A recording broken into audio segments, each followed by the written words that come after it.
False Start, a college football podcast for everyone and everyone else. I'm your host, John Buhler, lead writer for Fanside, with the Winnebago behind me. I'm joined today by a man who is proficient in the three Bs: Beats, Battles, Bears, and Battlestar Galactica. Cody Williams, content director for fanside.com. He initially wanted a pink elephant, but he actually wants purple because it's his favorite color. How are you? Is your name Thurman Merman? Yes, this is our Christmas episode. We were decided to go bad Santa themed.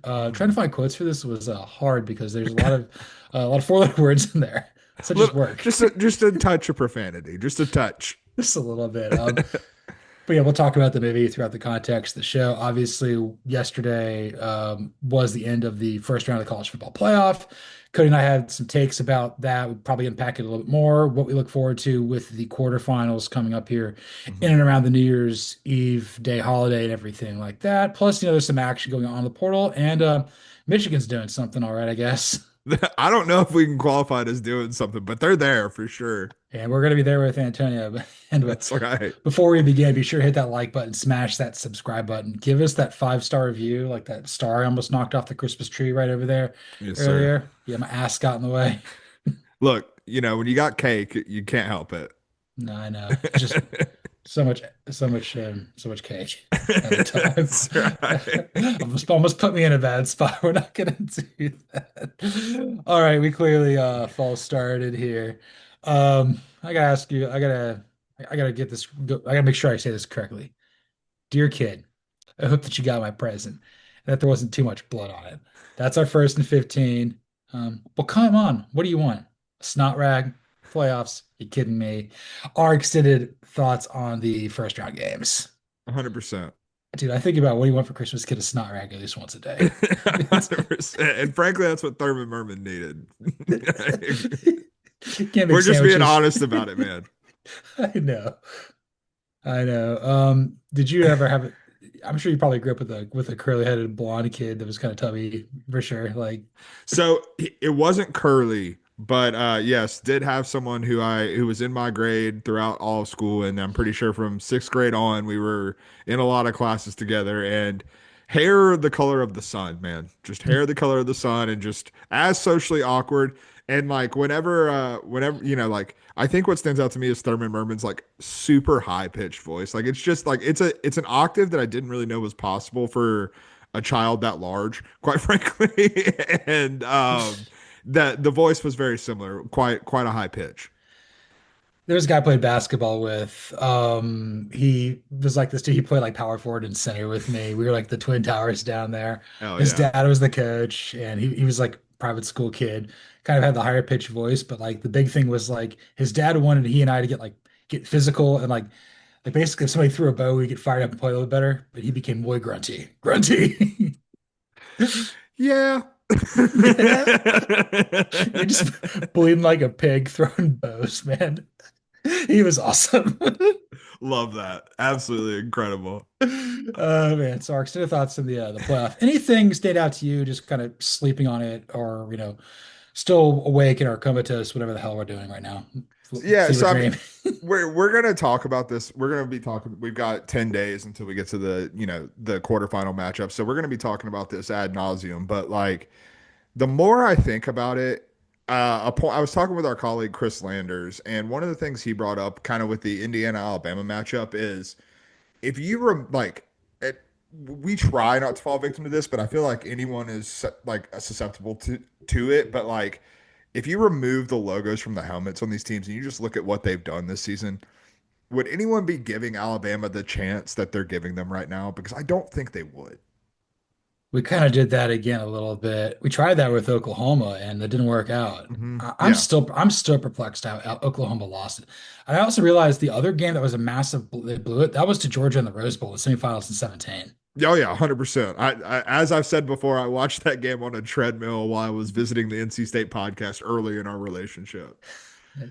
There you go, man. That and Jordan Tommy in the snow. That's right. I don't know, but that's a great point that Chris Landers brings up there. I wonder how nervous he is about Ohio State. I mean, he's got a lot of nervous energy anyway. So Oh, 100%. And I mean, like, he's also one of the few Ohio State fans that we know and like in our sphere or in, in general, maybe, that is realistic about the Buckeyes. And like, he definitely succumbs to like the general panic. I think it's the baseball background in him, but like he's always anxious about the Buckeyes, never confident for sure. He wasn't confident going into the Michigan game this year. no, no, no, no. He hasn't. He can't float his flat screen down the Oletangir or the Scioto, so it's got to be the Eastern Harlem River, right? It's That's supposed right. to. Yeah, he only has the Hudson nearby, you know? It's fine, man. Don't worry about it. I've been thinking about this just from like the Oregon perspective. Like I wrote this for Hoosier State on Monday. Chris Nitty's just looking at his chops. He's like, not only my own former team cover by half a point, Hmm. but like Oregon won sloppily, and they think that they boat raced JMU because they scored 51 points. If you play like that against Indiana or Texas Tech or anybody like that on that side of the bracket, you've got no shot. No, well, first of all, you're not scoring 51 points on Texas Tech. No, I don't think there's a team in the college football playoff that can score 51 points on Texas Tech. like they're the one team that I think won where I'm like, they may not, they may be oblivious to what's coming down the track. 100%. And like I mentioned it, on our recap show on Saturday night, and like I feel very strongly that this year's 12 team playoff is just going to be much different than what we saw last year. Like we saw the teams that had the buys struggle quite a bit in the quarterfinals last year. I just truly I don't think that's the case. I think that there's a clear separation between like the haves and have nots in college football in terms of have a chance at national championship, winning a national championship and not having a chance. And like, I just think that we're going to see that really play out. And like you mentioned, Kurt Signetti licking his chops, like, yes, it's Alabama, and like there's always some threat when you're playing Alabama because you know that the talent is going to be there because the helmet does help you recruit that talent. But at the same time, man, like this is a flawed Alabama team. This is a flawed Miami team that Ohio State has to play. It's a flawed Oregon team in terms of like their mentality and their coaching that Texas Tech has to play. And like I think that like if you're looking when we were going into the playoff, one of the things I mentioned was, I think Kirby Smart and Ryan Day's experience is going to help them to some degree. But I also think the flip side of that is I think that there's I don't know what the right term would be, but like the inexperience of Kurt Signetti and Joey McGuire in these spots, I think is going to play to their advantage as well because they've got no reason to be tight about it. They know how good their teams are. They know that they've checked every box to get here, and I don't think it's going to be a situation like neither of them strike me as the people that's going to go into the locker room and make that locker room tight. No, they strike me as the type of coaches that are going to go in there and have created a culture where you go into that locker room and be like, we're better than the dudes that are going to be on the opposite of the sideline. Let's go out there and prove it. So I know I praised Kalen DeBoer last night, but there's a chance he may be tight here because again, the helmet thing, you would feel like you'd flip it around. Like it's so much red and white, man. It just it's Dude, it's a terrible side of the bracket, that's for sure. it really is. I was thinking about this from the Indiana Alabama sort of standpoint. Uh, Kalen DeBoer has fond memories of being at Indiana. I think Kurt Signetti is just bitter because Nick Saban's like, you're going to be a wide receivers coach until you die. Yeah, right. And Nick Saban didn't bat 1,000. No one does. He had to go to an IUP, man, to go coach Yeah, and it's tough. Elon It's and tough. JMU, man. Now he's back, and yeah, he's come from the other side of the Iron Curtain, ready to yeah, the Red Scare, man. That's No, 100%. I mean, it's one of them has a potential vendetta against Alabama and Nick Saban, while the other is coaching at Alabama and trying to live up to like live in the shadow of Nick Saban, which I'll let you decide which one of those is a better option, but it's certainly not the latter. also I love the fact that the people in the Hurricanes locker room were dunking on Jeremiah Love and Notre Dame afterwards. Like Dude, you incredible. just Miami. It's the most I'm happy that they're kind of back here. Oh I don't know yeah. if it's like the glitz and glamour program, but not really. This is it's more fun when they're good as opposed to USC, and I'll just leave it at that. Yeah, I mean, it should like My no one like, and this is just a pro. Like, you want to talk about culture? Like, no one has a better shit talking culture than the Miami Hurricanes. Like, No, it's just truthful. that's that's what they do when they talk to you. They bark on all fours like 100%. Michael Irvin. And, I don't know what Michael Irvin's favorite Halloween candy is, but candy corn. Well, they all can't be winners. Winners. You better Euro check yourself before you wreck yourself. Let's move on to our next topic here. We're going to rank the 8 teams left based on our confidence of them winning a quarterfinals game. Again, this is different than what we did initially. It's basically like, do we think that they're going to win or not? Hmm. And probably work our way from 8 to 1. I think that's the most intriguing Yeah. way to do it. Yeah, I think so. I'm Eh, assuming we have the same number 18. I'm going to go Miami at 8. Ooh, we do not. I have Ole Miss at 8. I have Ole Miss at 7. Okay, okay. And I have Miami at 7. So we just flipped those two. I just kind of feel like, again, maybe I initially had Ole Miss as high as 6. I'm like, wait a minute. Nah. No, Yeah. they haven't forced Georgia to punt this year. I'm not going to be like, I'll be crestfallen if we lose to Ole Miss. Yeah.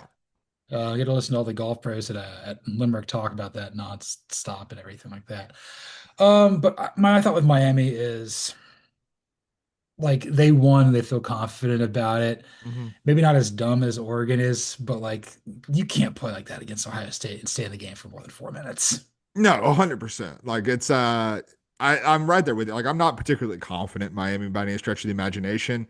I just think that I have Ole Miss like below Miami for the simple fact that we've already seen this game when Lane Kiffin was on the sidelines and Georgia still won it. And frankly, I think Georgia's defense is playing better than it was at that point. It is. And I think the offensive line for Georgia is playing better than it was at that point. And like I just think this is a better Georgia team, whereas there's a very real chance that we see a worse version of Ole Miss. And that's before you even start talking about the potential effects of injuries that we discussed on Saturday night. So like I just see this being a real uphill climb for what Ole Miss has ahead of them. Whereas I share the same concerns that you do about Miami. Don't get me wrong. Like if they play like they just did against Texas A&M, it's not going to go well because Ohio State has too many dudes.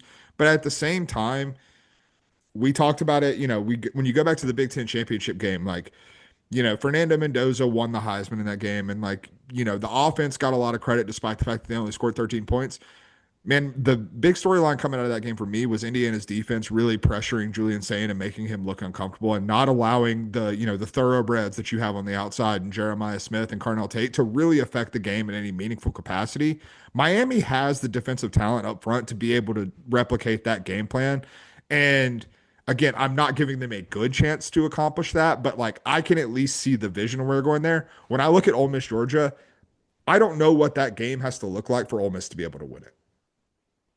Georgia's gonna have to turn the ball over.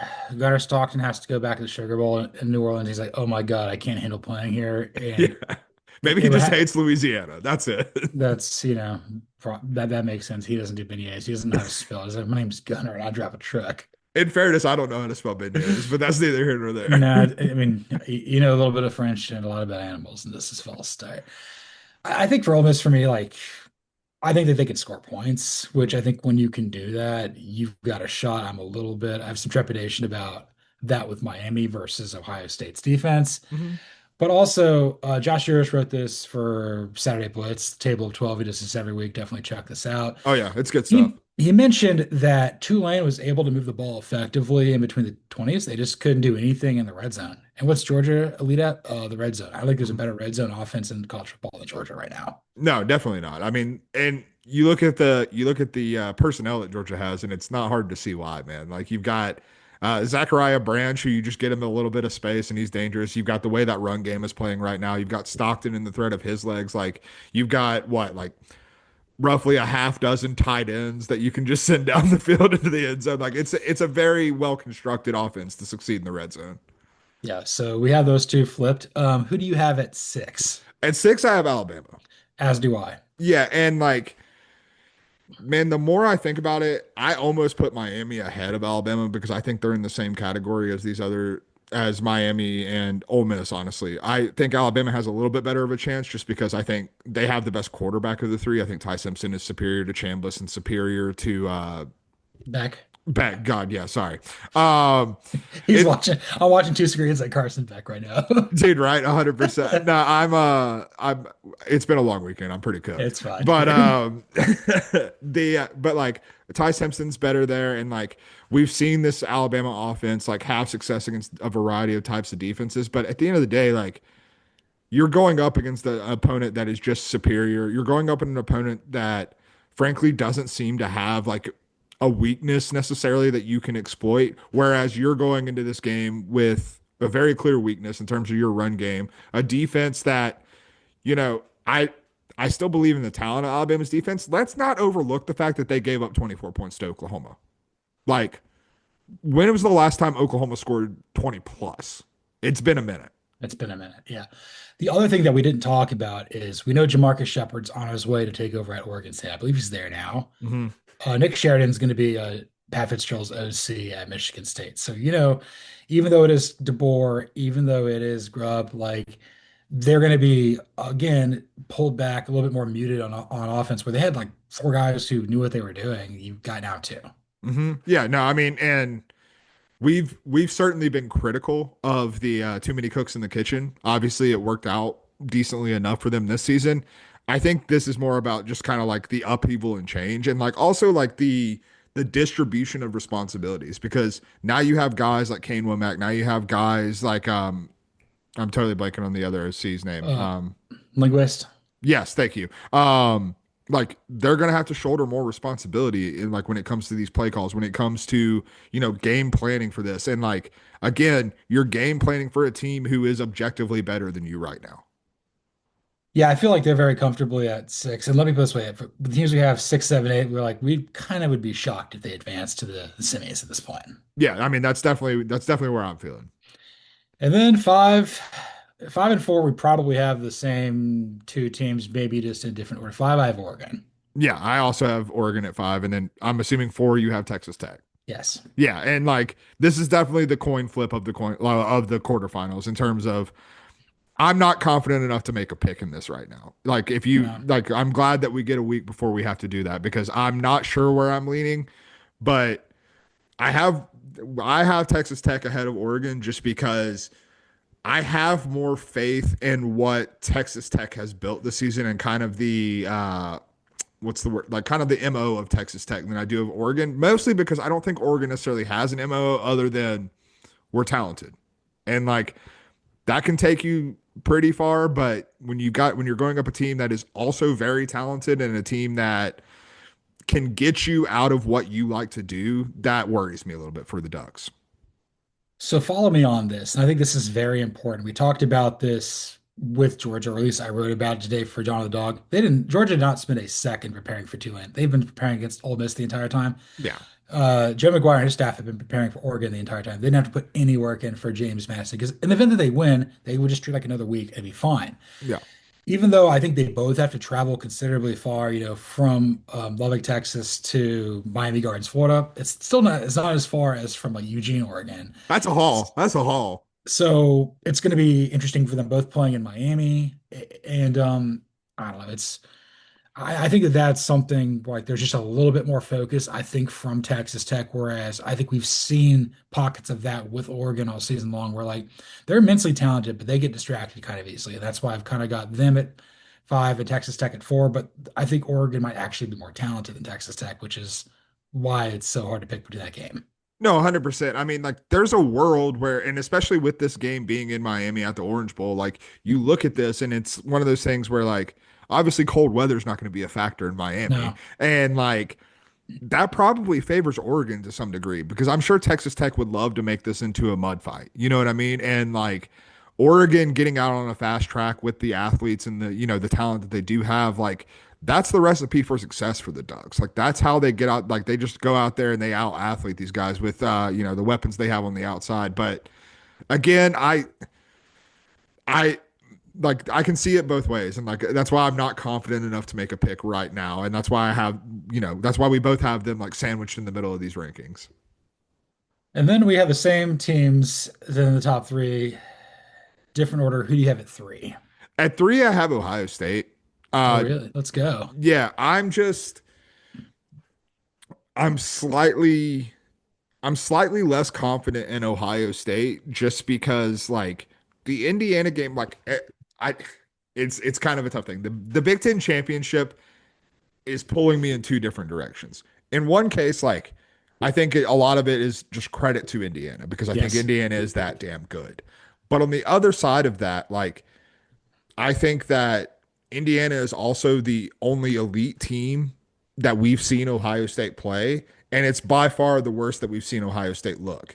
And there's a pretty wide gap between Indiana and Texas. And I think Miami falls pretty comfortably in that gap. And we don't know necessarily what Ohio State looks like and how they will hold up against that level of competition. And like, particularly when it comes to Miami, that level of defensive front, like, do they have anyone on that offensive line that's going to be able to stop Ruben Bain Jr.? I don't think so personally. And like, what does Julian Sand look like if he's under that kind of duress again, like he was against Indiana? Because it didn't look good in that situation. So like, I keep like tossing those things back and forth. And when like, and to your point there, like Ohio State just found out yesterday who they're having to prepare for because Yeah. that was a huge toss-up game between Texas A&M and Miami. So like they just found out that they're fully able to prepare for Miami. They have 10 days.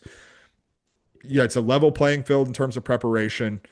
And on top of that, like I don't think we should discount the fact that I think in the 12 team college football playoff, it's going to be much harder to repeat as national champions no matter how damn good you are because like there's going to be a level of complacency. Like you can't tell me that Jeremiah Smith, like I understand he's a competitor, I understand he's locked in. I'm not like questioning his mental fortitude or anything like that. But Jeremiah Smith, Caleb Downs, all these guys who won a national championship last year, you can't tell me that they're not walking into this thing like at least a little bit entitled. Whereas everyone on Miami, Mario Cristobal, for all of his faults, I guarantee you he has galvanized that locker room by just judging by what he's talking to the media about after beating Texas A&M. Let's never devalue head to head ever again. Like he has that team motivated. Like they wanted to keep you out of the college football playoff. Let's prove them why they were wrong to do that. And like, what's Ohio State motivated by at this point? Well, Mario Cristobal wasn't born on third base. It's true. I have actually Ohio State at one because I think Miami just like they're going to over celebrate this. More importantly, I think with Ohio State, like they're going to come in a little angry because they saw their perfect season end, and I have a feeling that they're going to pick like Carson Beck off 4 times. I mean, it's entirely possible to be clear. So like I'm really not high on Miami entering this game. But again, like of the teams, I mean, I put them eight, but like there's a chance where it flips on its head and they do win, and then you got to play what Georgia or Ole Miss in the Fiesta Bowl. Yeah, I mean, like it's going to be a fun finish for the playoff. There's no doubt about it. So I have Indiana at three and Georgia at two. Okay, and I have them in the same order. I have Indiana at two, and then I have Georgia at one. So with Indiana, I think it's like I don't know if they've really quite been punched in the mouth Mhm. to this degree yet.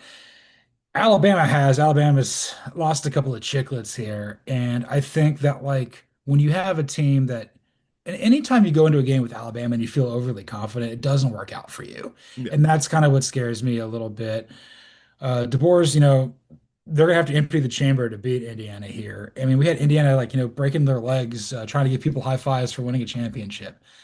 This may be a different level of speed than what they're used to, and it wouldn't rule. I would not be shocked if Indiana lost here. I'm still probably going to take the Hoosiers to win by like a touchdown or so, but like it's not a foregone guarantee they're going to be going to the Peach Bowl. no, I'm probably leaning a little bit more towards a guarantee, quite frankly. I look at Indiana and like, yes, I see what you're saying about like, going into a game against Alabama confident. That's kind of where I come back to the helmet thing though. Like, I just think Indiana is a superior team. And more importantly, I think we've seen from Kurt Signetti, whether you're talking about the Oregon game earlier this season, whether you're talking about the Big Ten championship game against Ohio State, like he goes into these games and I think he looks at every opportunity as something to prove. I don't think that the mentality that he has and the mentality that he's breeding in that locker room is one of we're I think he's still playing off the underdog mentality. And like, that's the Kirby Smart special baby because when Georgia was winning back-to-back national championships, he somehow convinced an entire locker room that they were an underdog. Yeah, they were going 7-5, and I just saw like the worst play call of all time by Zach Robinson. Just horrific. I mean, that's the Zach Robinson special. It's third and it's third and one. Like what are we doing? Like so I mentioned my stuff about Indiana. I mentioned about Ohio State. The reason I've got Georgia too is like, look, it's very hard to beat the same team twice in 1 year, but Kirby Smart doesn't lose the rematch ever. Yeah. So like he swept Texas last year. After losing to Auburn in 17, he won. After losing to Bama in 21, he won. After losing to Georgia or Alabama in 25, he won. Hmm.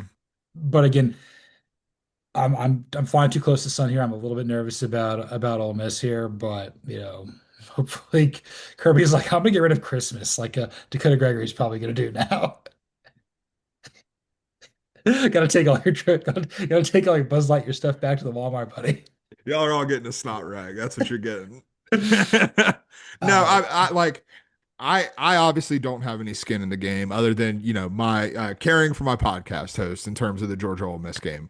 But like just looking at it as objectively as I possibly can, like I just think Georgia is a far superior team. I think it's a team and a coaching staff more specifically that has been in this position before. They also know the pitfall, and like obviously last year was a different situation with the Carson Beck injury and whatnot, but like they've been in this situation before. They're coming into last year like having had the bye. They know what it's going to take necessarily to avoid the pitfalls of the long layoff. Like I'm sure Kirby Smart, like that's another thing about Kirby Smart, man. He learns his lesson. Like he's not going to fall victim to the same dumb s time and time again, or like making the same mistake. He's not Steve Sarkisian out here, is what I'm getting at. And like so like when I look at the situation for Georgia and then like my lack of belief in like I think that so much about what we saw in the Ole Miss Tulane game had to do with just a talent disadvantage. And like I Ole Miss is not going to have that advantage in this game by any stretch of the imagination. They're going to be the ones at the disadvantage.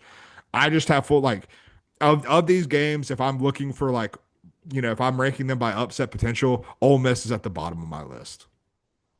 I respect that. And, it's Kirby Smart. He's not Kirby dumb. And I don't know if he's ever said this to a player in class, but he ever said, "Does everything with you have to be a test? Do Host or do Host?" First off, he's for sure said that to somebody.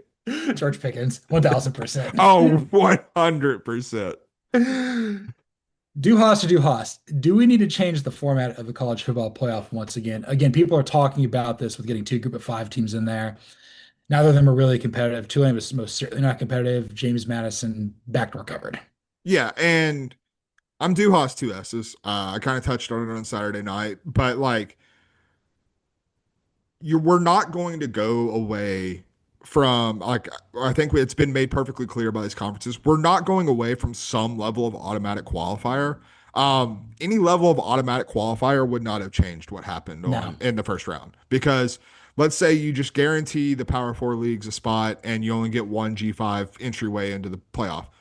Well, Duke was the other Power Four champion, and they would have gotten smoked by whoever they played in one of those games, whether that was Oregon or whether that was Ole Miss. Virginia wouldn't have held or Duke wouldn't have held a candle to either of those teams. So, like, what are we talking about here? Like, if we accept the premise that automatic qualifiers are not going anywhere, which they aren't because these conferences don't want to devalue their conference championship games because that is therefore sacrificing revenue potential for these leagues.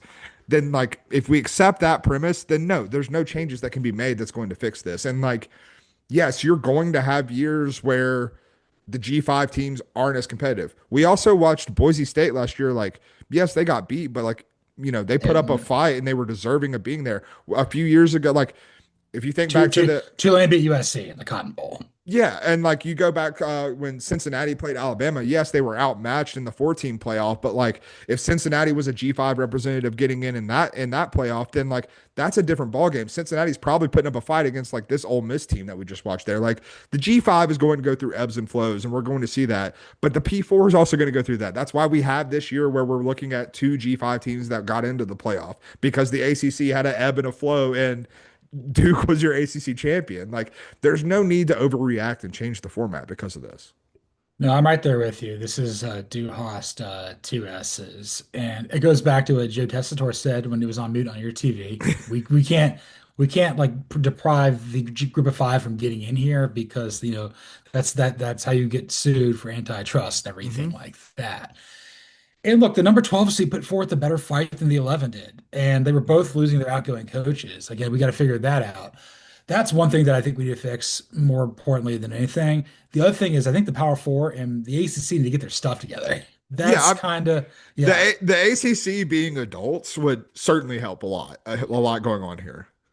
because you have like some teams are playing nine conference games next year, others are playing eight. The SEC is going to nine. The Big Ten doesn't want to do like a guaranteed 10th non-conference power four team. The Mhm. Big 12 and the SEC are like, come on, get in our level. Gotta Yeah. can't stand the Big Ten, man. They're just so we're not gonna use the F on the show, but they're so entitled, dude. Oh, dude, 100%. It's Big Ten syndrome is a very real thing. I know it's like it's a derangement syndrome. But yeah, like I said, you gotta have like when the power fours will be down, there'll be a time when the Big 12 is down. There may be the SEC only got three teams in last year. The Big Mhm. Ten only got three in this year. The Notre Dame of it all, we gotta stop making exceptions for them, man. We just gotta do Yeah. it. I don't think Marcus Freeman's gonna go coach the Giants, but honestly, bring back Brian Kelly and just make people's life live in hell. Like, what? You thought you were in the good place, but in reality, you're not. You're just eating frozen yogurt, bud. Bring Brian Kelly back so we don't have to worry about Notre Dame being in the playoff. That's the answer. Pete Vavak was like, I'd rather go back and like, be an executive for, like the Golf Channel, do this Uh, again. Pete Mavak was like, "I'm really enjoying watching bowl season from home and not worrying about any of this. Let's just let's just always take our ball and go home." But I'm of the belief you got to have non-power four conference games, and I think the G5 do the same thing too. And Hmm. they play one power four, maybe, and then you do non-conference. You got to get some sort of uniformity here because you can't have these things where like we're going to like the 17th tiebreaker here. We're just like making it up like it's like the Dursleys' house. It's not the Dursleys' Yeah, house, the Weasley's house. Like, what the hell is this shit, dude? it's the Burrow man. It's the The Burrow. Burrow man. Have Joe Burrow pick the playoff games. Just No, you raise an interesting point though, because like I think that what you're proposing is actually what needs to change, which has nothing to do with the playoff format. It has to do with the scheduling format. And like you talk about again, like this doesn't really like make a ton of sense considering what we just saw because James Madison played better in the first round game than Tulane did against Ole Miss. But like we would have had some separation when it comes to James Madison had they played a P4 team this year other than Louisville. You know what I mean? Like we had one data point that said, "Oh, you played a middling P4 team and like eh wasn't really all that impressive." Like you're going to raise the resume of these G5 teams if they're able to pull off a P4 victory and like see what they look like and be able to compare these G5 teams against P4 competition, which we don't necessarily have the advantage of doing right now. No, but if you do pull off a P4 victory, you go up to your special friends and say this, does your daddy have a car? He gone, he come, and he gone eventually. Kirby Smart's probably also said that to a player because he doesn't want them driving. What the hell is going on with Michigan right now? So, because of what's transpired, Kenny Dillingham said no thanks on Friday. He's staying at Arizona State. Kalen DeBoer can't leave Alabama now. It's become Luke Fickell can't go to Notre Dame from Cincinnati. It's not in the cards. Mhm. People in Ann Arbor are not high on Kyle Whittingham, who I would actually hire. Jed Fish is a background check I didn't check out apparently.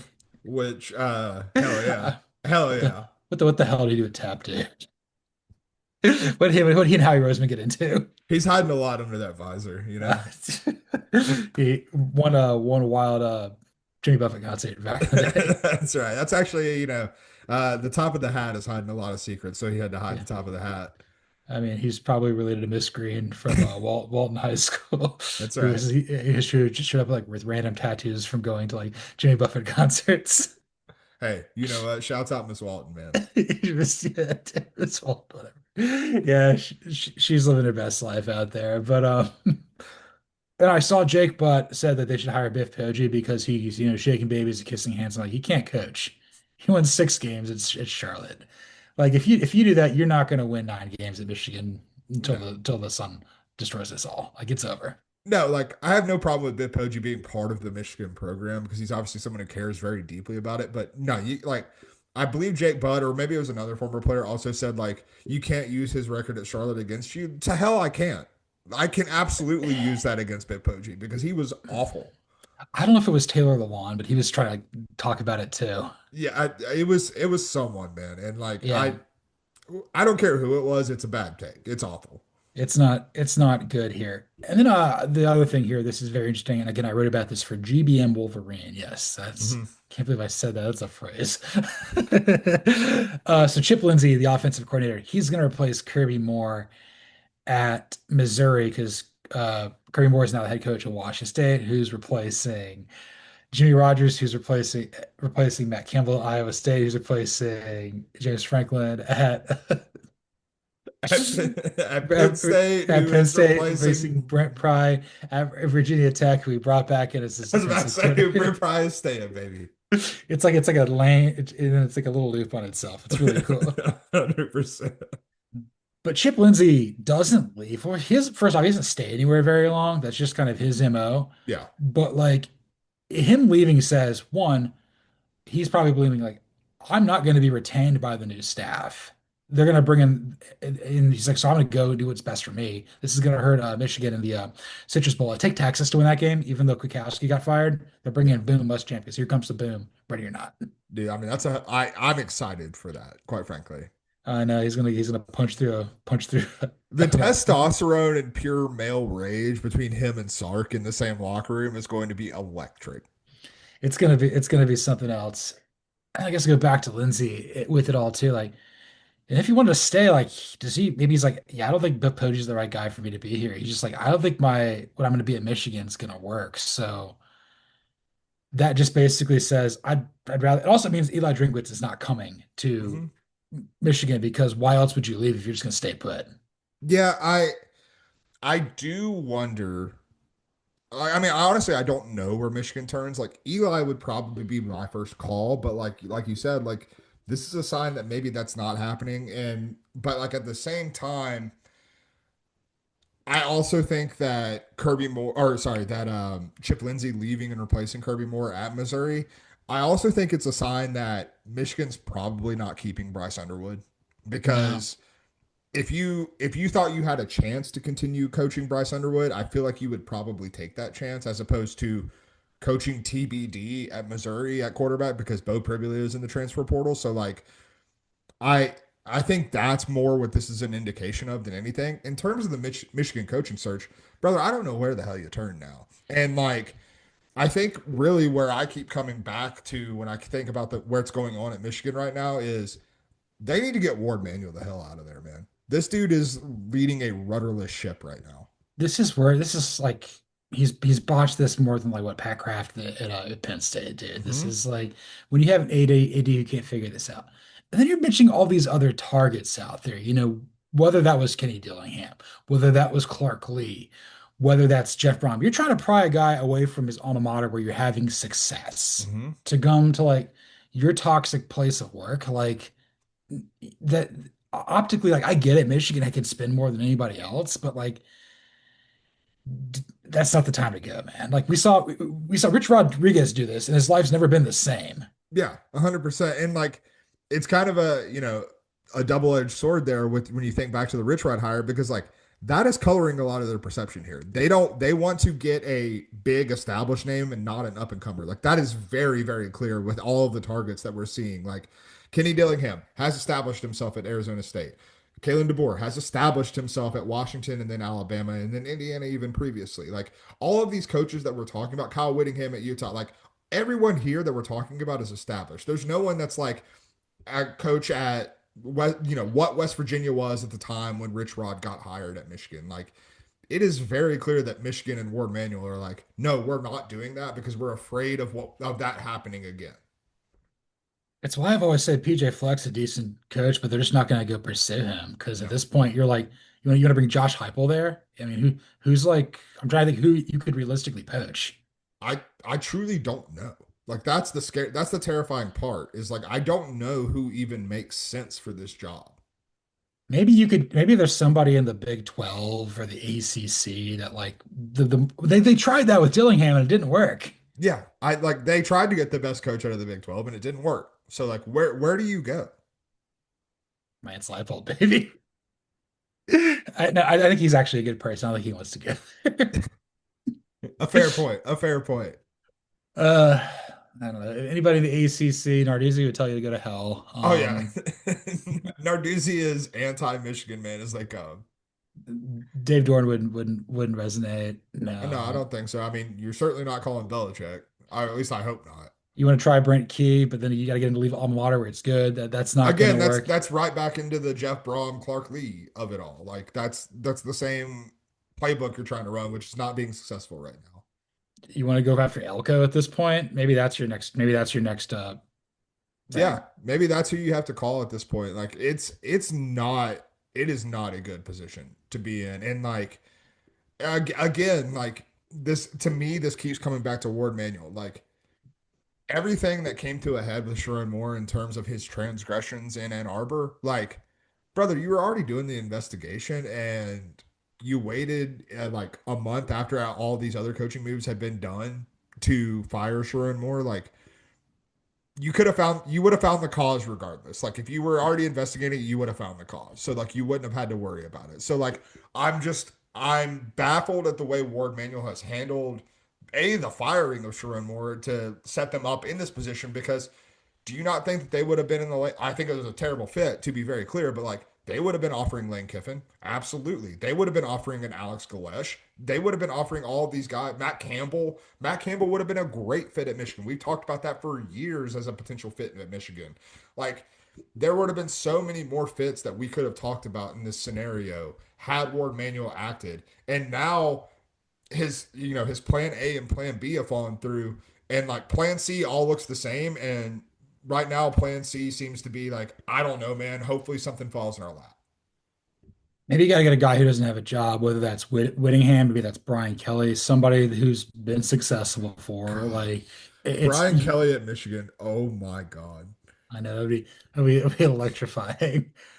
I don't know like where you really go here. God, I had like a thought about this from like Ward Manual or something like that. I don't know, I'm trying to figure out what the hell the Falcons are doing. It's I got to talk about this there here on the Blog and Dirty podcast at some point. I'll be coming to you guys probably semi-live around 8:30, but I'll be recording because that's how it goes. I have one name that it came to me like kind of early this morning when I was reading up on some stuff about Michigan. And there's obviously not necessarily Jim Harbaugh, but Harbaugh connection here. And someone who we've talked about as a potential head coaching candidate in both the NFL and the college ranks. What about Todd Monken? I wouldn't hate that because he didn't play. He's been with the Ravens and stuff. We've always thought like, okay, go Jesse Minter, but Jesse Minter is going to get one of the jobs up and stuff in the NFL. I figured that Mhm. he's going to be a candidate for a job. I would say like what Joe Brady of the Bills is probably another one. Yeah. Okay, this is a terrible coaching cycle right Oh, it's now. not good. It's not good. There's a No, reason Marcus Freeman is being floated as a Giants option. no, it's going to be. I wouldn't hate that for Todd Monken. He wasn't bad at Southern Miss, but again, he hasn't stayed anywhere for very long, so maybe he's Mhm. getting the itch to move. Yeah. His offense could work. He knows coaches and stuff like that. I think he'd have the respect, the credibility. After all, I mean, he carved the hell out of the out of Michigan in the Orange Bowl back in what 21. Yeah. Yeah, he did. Yeah, 100%. And like again, there's a Harbaugh connection and like we know that the Harbaughs like to keep it in the family, and obviously, you're not rehiring Jim because he can't coach in college football for basically the rest of his life. So, No. get the next best thing, someone who's connected to Harbaugh. You know, when you see one Harbaugh after another, you're walking around the concourse and you say, "I saw you at another mall." Talk portal to me. Our latest thoughts about the transfer portal. We got a few names here. Cody's going to kind of take the lead here. There's some quarterbacks that we got to talk about. Maybe a few other guys here. We've talked. Look at who we got on here. Let's start with the first one. That's an ad. Please don't show up. Let's talk about Rocco Becht. Yeah, Rocco Beck to Iowa State, entering the transfer portal. The obvious fit would, of course, be Penn State, following Matt Campbell to Penn State. Drew Aller, most likely not going to be the quarterback for the Nittany Lions next year. I think he still has 1 year of eligibility left, if I'm not mistaken. Yeah, I think he was only a junior this past year. So I mean, I he could also potentially return, but like, I think that both Penn State and Drew Aller need a fresh start. I don't think that him returning to Penn State is good for either party in that scenario. although Penn State, although you could follow Matt Campbell to Penn State, I think the place to watch is Florida. He's from there, Mhm. and his girlfriend goes to Florida. Girlfriend watch is always that's always clutch information. And I mean it would make a lot of sense. And I also think that like John Summerall going with a quarterback like Rocco Becht would make a ton of sense, man. Because like you're going to try and correct if you're John Summerall, you're going to try and correct some of the wrongs that Billy Napier and mistakes that Billy Napier made throughout his tenure in Gainesville. One of which he's an incredibly talented player, but I think hitching your wagon to DJ Lagway was really a death sentence for Billy Napier because you're banking on the upside, but with the upside, like for a young quarterback, comes a lot of downside. There's not a hell of a lot of downside with Rocco Becht. You know what you're getting. It's going to be steady, it's going to be experienced, and it's going to be solid quarterback play. And like it would make a lot of sense for John Summerall to go in there and be like, Rocco, I want you to go out there and I want you to win me at least 8 games. And I think Rocco Becht can do that. If he went to Florida, that would scare me a little bit as a Georgia fan. And Mhm. yeah, I would not like that. Also, I was thinking about this with DJ Lagway. I'm gonna be mean here. He's just Justin Fields 2.0. That's all he is. I mean, Justin It's Fields was a fine college quarterback. yeah, when you have all the best players on your team. And when you don't, you see what he is in the NFL, and that's what it is. Yeah, 100%. He can't reads a defense like I read Ken N's name. Yeah, I know, man. He was a five-star because he was carving up guys like you and I and East Cobb playing for Kennesaw Mountain. Like, come on, dude. Yeah, my coverage abilities are not particularly good. I can jump about as high as I'm sitting on this chair right now, which is not very high at all. I can jump decently high, but I might tear my ACL on coming back down. So Shatter our pelvises, man. It's gonna be great. 100%. And then things, Childs, things ain't gonna get easier for Aiden Childs. He's back in the portal. The idea of Aiden Childs is not really a thing. I think he's got to go G5. I think he's got to, if he couldn't do it at Michigan State, he followed Jonathan Smith. I don't know. Like, I wish him the best, but like he probably needs to go somewhere like North Texas or something. Dude, funny enough, I was literally thinking North Texas is a great spot for him because Mestamaker's gone. Mestamaker's probably going P4. So like just a little P4 G5 switch there. And like but I think somewhere like North Texas, I think somewhere that is going to be offensive minded, like we, assume North Texas will continue to be to some degree. Like, I think it just makes a lot of sense. Yeah, I think that would be a good fit because I think what I'm looking at the thing here, going further down. I got to keep going. Trey Owens, the guy from Texas who's hit the portal, three-star recruit. That might be the other guy that Neil Brown may try to bring with him because again, he was on that sort of you know, North Texas needs a guy that could work. But yeah, Aiden Childs, 6'3", 217, four-star recruit, got 2 more years of eligibility. He could do a lot of things here, but like I think he's got to go down a level, man. Yeah, 100%. It's he certainly needs a hard reset from whatever was happening in East Lansing. And Josh Hoover doesn't. He might be the guy that I think was Indiana was targeting him pretty good. He might be Yeah. exactly what they're looking for because Christian say that he loves him some transfer portal quarterbacks, but never the guy like the most obvious, like Curtis Rourke and then Fernando Mendoza. Everyone's like, oh, it's gonna be Sam Levitt. I don't think he wants a guy with a massive ego. No, 100%. The other spot that I'm looking at for Josh Hoover that I think would make a lot of sense is Virginia. Um, Yeah, like very much to me, like in the Chandler Morris vibes, and not just because of TCU. Like I think they're similarly talented quarterbacks, but I think Tony Elliott obviously knows what to do with that type of talent, considering what we saw this past year from Chandler Morris. I think that's good. I'm looking. He's from Texas, so maybe you got to get him to leave there. But Chandler Morris left Texas, and he had great things happen to him. So, Yeah, I mean Chandler Morris is well traveled for sure. Kenny Minchie, the backup at Notre Dame, you just said that's like Joe Milton, so he's gonna go to Tennessee. Yeah, 100%. Let's get Joey Jaguar out of there. Jaguar. Yeah, I got it. Oh my God, Kyle Pitts hit you in the hands, man. Hell Uh, yeah. Yeah, this the The give Falcons and take Card. of Kyle Pitts, man. It's always electric. Okay, so they had like a penalty on the Cardinals, so it's probably like first and goal. Cousins is having a day. He's throwing the ball a lot. Not as many penalties, only three so far. As opposed to 19 last Thursday. Oh God. God, yeah. Congratulations on not making the playoffs either. It's nice to yeah. Hey, the Cowboys are currently picking 12th. I'm eyeing a top 10 pick, baby. Let's get it. Yeah. Erica Brockish, who I was working with on the NCAA Division Day, she's kind of going through it for like from like a Chiefs perspective. She's like, yeah, we're back to pre-Andy Reid right now. This is not good. She's like, yeah, Gardner Minshew's knee blew up and we got some guy named Oluokun out there. I'm like, what the hell is this? Yeah, my buddy Al, whose wedding I was at a couple weekends ago. Shouts to Al and Elizabeth, once again. But they were at the Titans Chiefs game today, and he texts me mid game and he goes, "Who the hell is playing quarterback for the Chiefs right now?" And I was like, "Yeah, that's pretty much the state of things in Kansas City." Guy played a lot of South Florida and South Dakota State, and this Yes, is sir. okay. I think we got a touchdown with Algier. No, there's a flag on the field because I'm probably a stupid holding penalty on Chris Lindstrom. Most likely. Uh, whatever. Or they're pointing at somebody. Maybe it's somebody in the Cardinals just messing things up. I don't know. The guy's just like sucking wind. I'm gonna throw up on the field, No, man. it's probably Jonathan Gannon's fault somehow. Yeah, I know. Holding defense. Oh my gosh. Oh, let's go. They're gonna put on the one. Just give it to Tyler Algier. Yes, sir. He's like the Nick Chubb for the Falcons, just going, just battering around. Certainly don't let Kirk Cousins do anything. No. Is it a foregone conclusion that Bo Preview is gonna go back to Penn State? I don't think so. I don't think that's necessarily the case. I think it's a possibility for sure, but I think that I saw some people kind of and like you look at the transfer portal rankings on like 24/7 Sports and like he's down in the 30s and but like Mhm.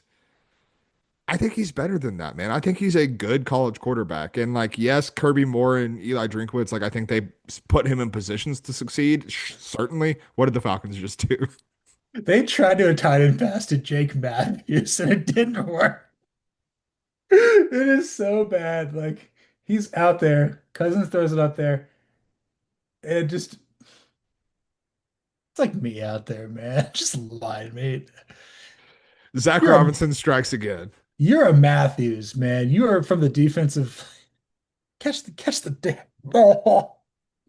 He's so mad at himself. He's like, I'm not going back out there out of embarrassment. So I, second and goal, like the one. Okay. I think that they probably got it in there. There we go. Good Bruised the points. ego, questionable to return. Yeah, okay. Kirk Cousins snuck it in there. He's like, Oh, hell yeah. Hell yeah.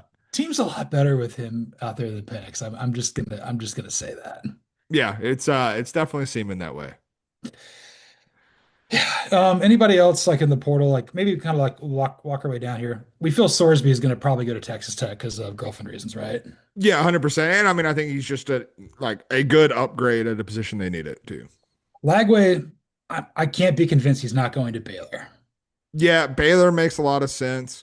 And like I think as we go through these, I like let me just go ahead and say this part. Like one of these guys, like I probably like going down this list, I'm probably not going to say anyone's an obvious fit for Miami. But one of these No. guys is going to Miami. Like I would almost guarantee that. And like Yeah. that's going to throw things for a loop. Yeah. Like Lagway could go there. Mm-hmm. Raiola, we've heard Louisville. Heard Louisville, heard Oregon, which Oregon would make a ton of sense as well. Yeah. Back to we've heard Penn State, we've heard Florida, Hoover, Mhm. we've heard Indiana, Minchie, Tennessee, Childs, who cares? Aaron Philo also, he may follow to Florida too. So maybe Becht goes to Penn State. Again, I think it would make a lot of sense, man, and probably an upgrade over Drew Aller, if we're being honest. Another guy to watch here, Caden Hauser, former Michigan State backup at East Carolina. Yeah. East Carolina's OC is now at Ole Miss. Mm. Which if Trinidad Chambliss gets his waiver for another year of eligibility, I don't think he's going to be using that extra year at Ole Miss. No, I don't think so. I think Hauser can play a little bit too. Oh yeah. There's a certain level of grit about him that I've kind of liked, I think he'd fit the culture with what Pete Golding's trying to build or maintain there in Oxford. So I think that would actually fit for him pretty good. No, that would make a lot of sense. I would like that for sure. And then one guy at the top of this, we got to talk about this. The best guy, the only five star in there. That's not it. Chaz Coleman, edge rusher out of Penn State. Am I correct? Yes, sir. Any thoughts? He doesn't want to play for Matt Campbell. He's like, That's a no. choice. That's a choice. I'm not sure I would make that choice. I he's an Ohio guy. So I'm if Ohio State doesn't want him, which I think they might. He feels like an Ohio State guy. They're about to lose Arvell Reese after having to replace Jack Sawyer and JTT last year. Like he just seems like a really obvious like transfer portal addition for Ohio State. Going back home, the only 5-star transfer that we currently have in the portal, it would make perfect sense for the Buckeyes to get him. If that doesn't end up being the case, I could easily see, some. I think he's going to be power players only, more or less. Like I think we're looking at Ohio State. I think we're looking at Texas. I think we're looking at Georgia. Maybe Tennessee because that's where Jim Knowles is. True, very true. You could also think Virginia Tech. That's all. Based on how the Jim Knowles defense played this past year, I'm not sure he wants to play for Jim Knowles. If we're being completely No, but honest. like I mean, trying to think where else. Like Penn State, maybe he goes links up with James Franklin again. Hmm. Virginia Tech, Brent Pry was pretty good. Probably not going to go to Duke. Just trying to like connect the dots there. But like Yeah, Ohio State and power players is good. A&M I'd probably throw in there too. They'll probably throw a bunch of money. Oregon, the same sort of thing. Texas Tech. yeah, 100%. I mean, he is the definition of a retool guy. Like not someone who like you're banking your entire thing, but like, Texas is going to lose Colin Simmons most likely to the NFL draft. Or sorry, not Colin Simmons, Anthony Hill to the NFL draft, and that's someone they use off the edge quite a bit. So like, if you got to replace an edge rusher, this is a guy that can do it for sure. I can imagine when they're trying to recruit him, they walk into his mom's house and they ask if she's spry, and then she turns around and she says, uh, "Want me to make you some? Want me to fix you some sandwiches?" For the road trip, baby, we need the sandwiches. Strange Bowls, here we come with Antonio. He's living his best life right now. We're gonna be talking about, I think, 12 bowls right now. Just kill us, please. Because like I said, pre-production or on here, this is like our last episode before we do our Christmas episode on Tuesday. Then we're gonna come back a week later on the 30th to kind of preview the quarterfinals and everything like that. So there's a lot of bowl games going on. Hmm. Quite a few, quite a few. Wow, we're Uh, we're road tripping and gallivanting around with Antonio. That's for sure. yeah, we were gonna so we're gonna I gotta pull up the tab, man. Please tell me I didn't exit out. Okay, we're good. We're good here. We gotta recap the Ventures Bowl, the Yes, sir. Xbox Bowl, the Myrtle Beach Bowl, and Tulane Ole Miss. We also got to preview the famous Idaho Potato Hoe, the Boca Raton Bowl of Beans, Hawaii, Rate, Pop-Tarts, Birmingham, Alamo, and Roglia Quest Bowl. And there's a Smith song attached to everything because that's us. Yeah, we don't know any other way other than to be a little ridiculous. So we did obviously we went to the Ventures Bowl and I believe that was in Mobile. And barbarism began at home. And I don't remember who won between Louisiana and Delaware, but I'm gonna look that up Delaware. real. Delaware got their first FBS bowl win, man. It was Um, dope.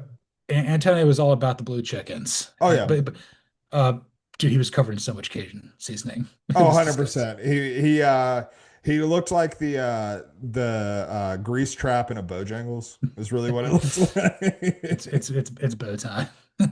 That's right. Yeah, good old bow Yangles. That's why he likes hanging out with you. That's right. Bojangles with Yeri. With Yeri, and we did see Yeri the next day, with the Xbox Bowl between Missouri State and Arkansas State. I Oh don't know if man. you saw, but anyone who watched the Xbox Bowl saw that Master Chief from Halo delivered the championship trophy. What people don't know is that was actually Antonio. He Yes. much like in Jingle All the Way, for anyone who's not seen that movie, he assaulted Master Chief in the back and Mhm. proceeded to put on the costume and drive the Halo vehicle out to the field. We had to leave quite promptly after that for obvious reasons, and I don't think we're going to be visiting Gary for quite a while. We got to lay low in Frisco. Yeah, he was also not happy that it was Butch Jones and not Jerry Jones. He felt that's why he told me this. And I said, okay, cool, man. Just say that I am Master Chief. And he's like, I am Turbo Man. But in reality, he says, I am Antonio Banderas. I am Zorro. And then the Myrtle Beach Bowl with Kennesaw State versus Western Michigan. I I don't know. got I don't know if you saw this. Western Michigan beat the absolute hell out of Kennesaw State, just in case we need to know that. Uh, yeah. um, but they cut to the broadcast booth, and the commentary team had on some Myrtle Beach sweatshirts directly bought off the strip in Myrtle Beach. They were tie-dye Myrtle Beach, and it was incredible. Those were gifts from Antonio. Antonio said he didn't care about Western Michigan. He didn't care about Kennesaw State really all that much. And Al's just a night chicken, and he's not really interested in night chickens. The only thing he likes at nights are birthday parties. And so Yes. he wanted to go check out the commentary booth, the broadcast booth, and he brought the sweatshirts. He didn't buy us sweatshirts off the strip in Myrtle Beach, but he bought I the know. commentary team. And then afterwards, he wanted to go get airbrushed with Lance Taylor, thinking it's Aaron Taylor. He doesn't know the difference between Aaron Taylor, Lance Taylor, or Jason Taylor. He just or No, Zach Taylor too. Just doesn't he doesn't know. He just thinks they're all the same person. he thinks their name's Taylor, all of them. Yeah, and he's like, let's go get airbrushed and go to Hooters. That's right, 100%. As one does in Myrtle Beach. And, I mean, that's what you got to do here. And then after that, we made our way over to Oxford, Mississippi for the Tulane versus Ole Miss game. And yeah, I think he contributed to John Summerall having not a good time. Oh, 100%. Yeah, he kept asking John Summerall about Tulane and whether or not he could come back next year. And John Summerall uh obviously is headed to Gainesville and was like, Antonio, like, he's a patient man. He's a patient head coach, John Summerall, but he's like, Antonio, I'm not going to be here next year. And Antonio couldn't quite comprehend that. And when Antonio doesn't understand something, so he lashes out irrationally. It's just what he does. And I'm not like I saw him talking to Jake Retzlaff. I'm not sure what he said to him, but it couldn't have been anything positive. No, he can't say Summerall, so he calls him Johnny Somersault. That's right. He dressed up like getting ready for the Olympics in his sweatsuit, and it was not amusing. The only person who seemed to think that was entertaining was Charlie Weiss Jr. just laughing at it from above, up above. He's like, "This is great, man!" As he takes one dip of into the butter with the Ruffles potato chip. That's right. Oh man, we got a bunch to do here. We got the famous Idaho Potato Bowl on Monday between Washington State and Utah State. And because carbs, we've already mentioned this before. Some girls are bigger than others. Mhm. We both picked Utah State to win because Washington State's they got a more coming, but it's not more and more and more as in more carbs. Utah State's got a like Anderson or something. I don't know.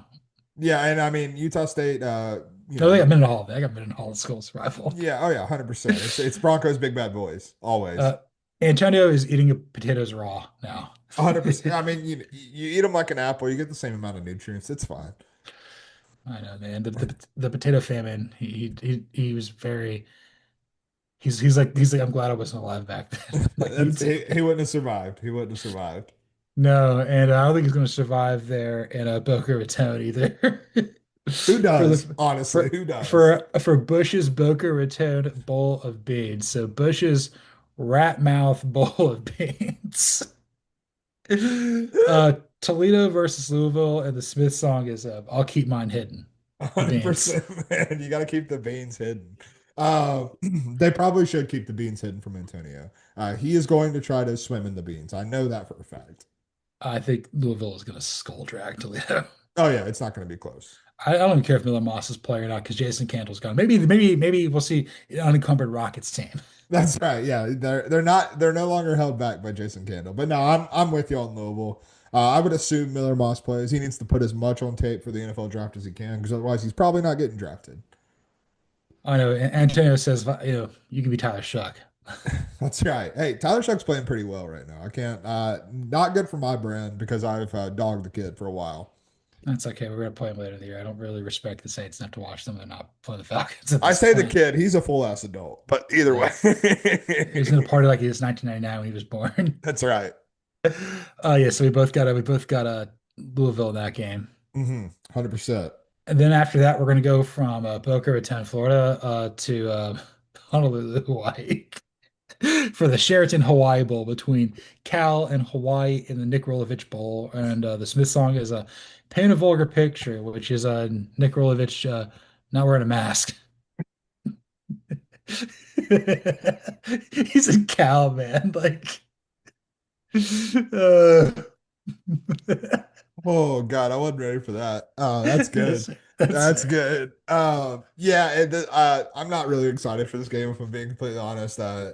Hawaii on Christmas Eve doesn't do it for me. But I am taking the Rainbow Warriors to get the win here. What is Cal at this point? JKS and the idea of Tosh Lupoi. I'm gonna go with Cal here because I think JKS is gonna have fun, man. I'm I think there's a non-zero chance JKS does not play in this game. Isn't he Hawaiian though? I think he is. Is he? Hold on. Let's see. Kive Sagapulatelli, JKS. Brother, I'm Cal. just Googling JKS. Don't worry about This is how you give yourself a it. virus. Is JKS playing in the Hawaii Bowl? Oh, he is expected to play it. Never mind. I'm still going with Hawaii because home field advantage. Let's go. I respect the hell out of that. And you know Jonas Knox is going to be gambling on this game. That's right, 100%. The day after Christmas, the Ben Folds 5, also known as the Raid Bowl. I don't know where the hell they're playing that in. New Mexico versus Minnesota. And because they got to work that day, work is a four-letter word. Work is indeed a four-letter word, man. I'm gonna go. I think I'm gonna go with Jason Eck in this one. Actually, all due respect to PJ Fleck, but I think Jason Eck's probably gonna let out some frustrations that he wasn't hired in this coaching cycle. Did you know his son is like a standout linebacker for them? It's like I did Jackson or not, something. Yeah. man. You know what? Positive nepotism happening everywhere these days. Yeah. Nepotism's great, except when it involves Mike Shula. Mike Shula and the Yeomans family. It's unbelievable. I'm going to go New Mexico there. And then we're going to go to, with the Antonio's planning on getting laid there on Christmas Eve. And then on the Rape Bowl, he's going to lock in a mortgage because, he wants to settle down because he made decisions, which is why we got to take care of that on December 26th. 100%. And what do you do after you get a mortgage? You heat up the Pop Tarts, baby. Let's go. Because she's a brick and I'm counting slowly. BYU versus Georgia Tech. Um, That's just a lot of not really cool people. I know your wife went there, but like I'm like this is Oh, just it's like fine. I love my wife dearly. The NC State podcast is great. A lot of aggressively uncool people at Georgia Tech. and somebody at a Georgia Tech party will tell you this to their face. The queen is dead. That's right, 100%. Um, what are we doing, Zach Robinson? You literally have hot dogs for brains. That's an insult to hot dogs, and I can't stand for Like that. I know you're up by 10. I'm trying not to swear. It's like, okay, we fumbled it too. Yeah, because Charlie Warner. Wake up, Charlie. Go dogs. Maybe that's only maybe what, get the turnovers out of the way before we play Ole Miss. So I can turn it over there anyway. 100%. Oh my God. I don't know where I'm leaning with BYU and Georgia Tech. All I know is Antonio wants to go and he thinks he's gonna get a suntan. 100% in the big toaster. Yeah, he's gonna he I if I was a BYU or Georgia Tech player, I would not be trusting the Pop Tarts with Antonio around. I'm gonna go Georgia Tech here. I think Haynes King is gonna play really hard before he goes undrafted. Yeah, I lean Georgia Tech here. I'm really excited for this game because I think it's two teams that play a very similar style, so it's gonna be a hell of a good game. And I think so too. And on the 29th, it's not going to be a hell of a good game for the J-Lab Birmingham Bowl between Georgia Southern and Appalachian State, two programs that absolutely hate each other. Let's also be clear that we're spending a hell of a lot of time in Alabama this bowl season. Yeah, Alabama, A, That's M, as far as A. they can spell. They can't go any further than ALA.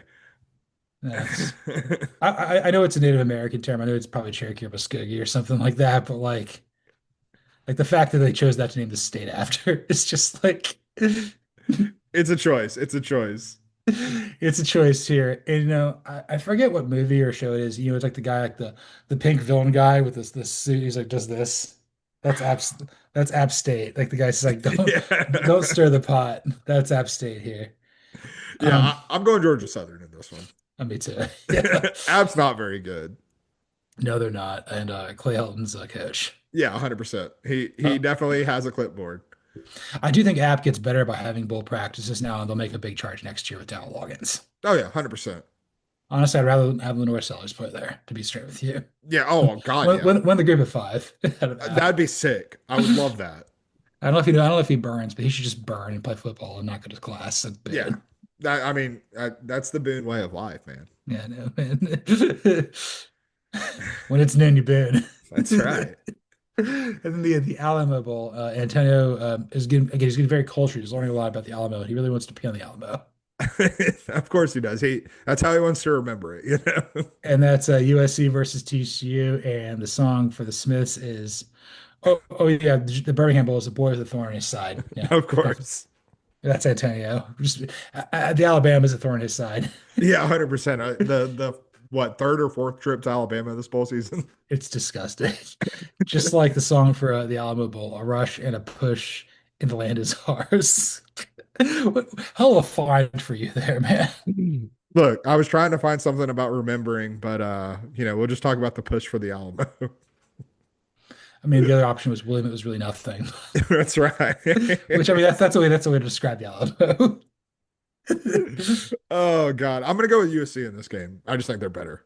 I do think that they're better, and Antonio is probably going to try to pee on Lincoln Riley, but he's just going to pee on somebody likes because just that's his lot in life, losing his luggage, getting peed on. 100%, man. Hey, is an ancillary peeing. Gotta keep the piss in college football with Diego Pavia living. And then speaking of Diego Pavia, we're gonna finish up with the last one for the year before we get to January when we do this again. We get the ReliaQuest Bowl down in Tampa between Iowa and Vanderbilt, and the Smith song is "Suffer Little Children." 100%. I mean, Tampa's basically Southern Alabama, so this is basically another trip to Alabama. We're all suffering. Yeah, if you're a stone's throw away from the Gulf, or you're on the Gulf, you're there, man. Yeah, 100%. Vanderbilt's gonna be effing turd. They're gonna lay a 50 burger on Iowa, and Kirk Ferentz is just gonna retire and not leave Tampa. Oh yeah, like Diego Pavia might like commit seppuku on the field after this game. Kirk Ferentz is just, I mean, he can die and go to heaven because he already saw the best college football playoff game you've ever seen. That was Miami, Texas A&M. 100%. Oh man. And this was episode 237 of False Start. You can follow me, John Buhler, on Twitter at X at Buhler118. You can follow Cody Williams at the Sizzle20. You can follow the show at CFP False Start. Like, rate, listen, subscribe, review on Apple, Spotify, YouTube, anywhere there's podcasts. Give us a 5-star review. AJ Terrell, you're not hurt. You're just playing football. It's a contact sport. It's contact It's a sport. contact sport. And I guess before we get out of here, let's talk about some just funny stuff from Bad Santa. This came out when we were teenagers or preteens. 100%. Like I keep bringing up Thurman Merman because like I truly think it's like one of the funniest characters I've ever seen in my entire life. It cracks me up from the moment he's there, and like I think Billy Bob Thornton interacting with a child, like that's always going to be a sweet spot for me. I'm always going to find it funny. Thurman Merman got a B in English and C's and everything else. 100%. Um, it's kind of sad though. We don't have Bernie Mac or John Ritter Oh anymore. yeah, absolutely. The other thing that I think about from this movie, also I didn't know much about Gilmore Girls before dating the Arizona State podcast, but Lauren Mm, Graham's in there, okay. Mrs. Santa's sister. Yeah, oh, 100%. Yeah. I don't know anything about Gilmore Girls still. So, The daughter is an insufferable nerd. Just like I can't do it. It's like whatever his name's like Ruby or Remy or whatever her dumbass name is. It's like short for Lorelai, which is the same name as like her mm, mom. of course, of course. Feminine juniors. Rory, that's her name. Of course it is. Of course it is. Yeah. Yeah, it's based in Connecticut. The only thing is like Scott, well, Luke Danes or whatever Scott, whatever his like, he's basically Patrick Warburton who wears a backwards hat and everyone's a runs a runs a diner. This is I'm gonna derail this further. I saw a video of Patrick Warburton and his sons all doing Kronk impressions, which was just a wonderful way to spend a minute and a half. That's perfect. Also, another way to spend a minute and a half. Follow him find him on YouTube, The Tick, where he plays the live action Tick, and he learns about death. It's incredible. That truly is a great way to spend a minute and a This comes quite a shot. half.